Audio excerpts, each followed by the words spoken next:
And so one of the principles here from Unity is that thoughts held in mind produce after their kind.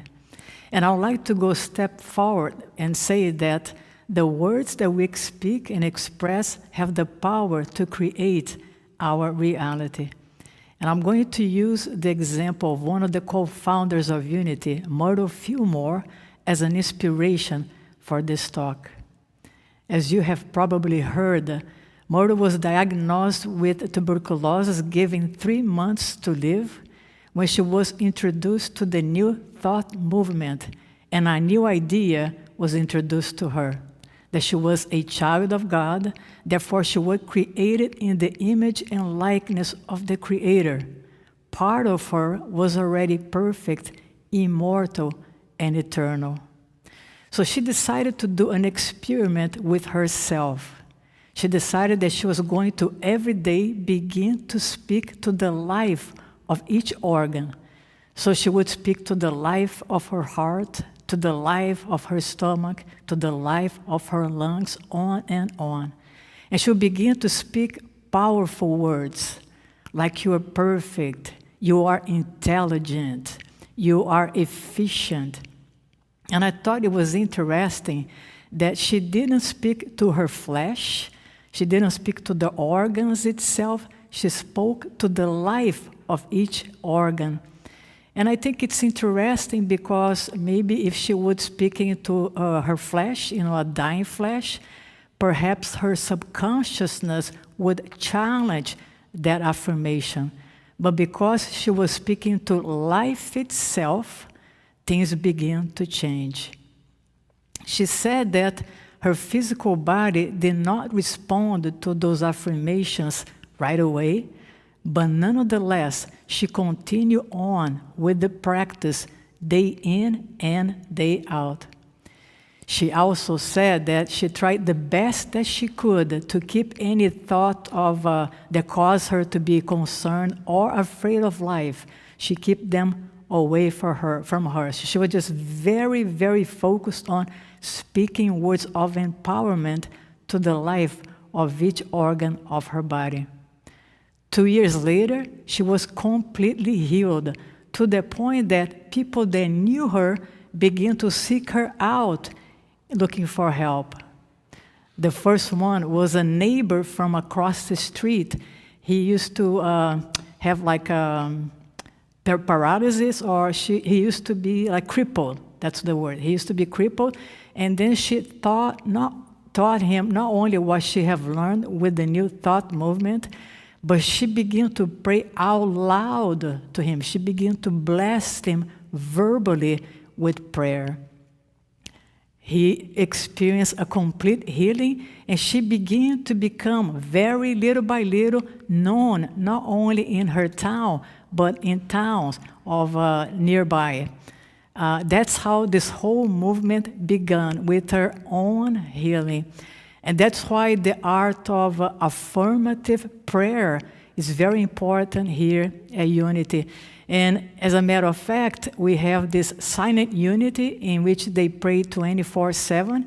And if you are in need of prayer, we're going to include that number in the comments below for you to call them and experience an affirmative prayer whenever you need. And it's interesting that Joe Goldsmith, who is also a spiritual healer and a very good teacher, he used to say that the most important practice that we can do on a daily basis is to keep truth active in our consciousness, meaning that keep bringing to remembrance the truth of who you are day in and day out. And he said that through that practice, you begin to spiritualize your consciousness, and eventually it will have an impact at your subconsciousness. So the important point that I would like to mention in the life of Myrtle Fillmore is that all the prayer that she used to heal herself and other people, the foundation of them were the awareness of the truth of who she is, which we all are, and our relationship with God. That's the foundation from which the words that she spoke were able to heal not only herself, but those who were seeking help nearby. I was watching a YouTube video the other day. There is this 7-year-old kid. He has his own YouTube channel, and he decided to make an experiment. So he got 2 little plants, and he was going to provide them with the same amount of water and light throughout the months. But one of the plants, he would speak words of love, loving words. He would turn to it and say how beautiful you are, and I really appreciate you in my life. You're so beautiful, you smell so good, I love you. And to the other one, he would speak words of angry, like I hate you, you're ugly, I wish you die, I don't like you. And he did that experiment for about a month, and in the end, he put the 2 plants together to compare, and one of them was beautiful and it was growing, and the other one was withering and dying. So when he showed the end result, all of a sudden he began to cry because he realized that his own words were killing one of the plants. That's why it's very important that we become mindful of what it is that we are speaking, not only to ourselves, but to our kids, to the people around us, even to our plants and pets. So the question is, how can we focus on something good when we are faced with so much challenge? And I would like to give you an illustration here to help you out. Let's say here that this hand here represents the truth of who you are and your relationship with God, and this other hand here represents your problems, the difficulties that you are experiencing right now. If your focus of attention is in this one hand here, notice that you're not aware of this hand here. It's just like in the background.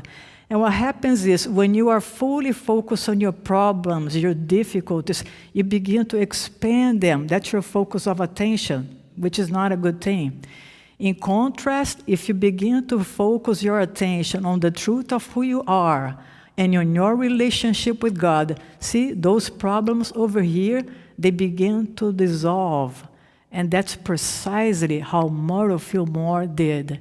She kept her focus away from the fact that she was dying, and she really focused her attention in the truth of who she was and her relationship with God. So I'd like to encourage you to begin to, so I would like to invite you to begin to be mindful of what it is that you're speaking to yourself, and begin on a daily basis to affirm the truth. Affirm the truth of your oneness with God. Affirm the truth that you are life itself, that you are abundance itself, that greater is that which is in you than that which is in the world, that you are eternal, that you are immortal. Begin to speak out loud those truths, and your body, your subconsciousness will pick up and begin to present to you in the world outside of you things that will reflect your newborn belief. Welcome home to yourself.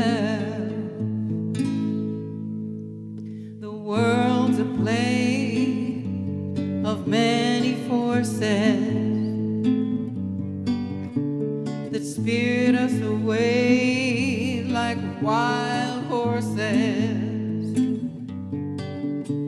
But only when we jump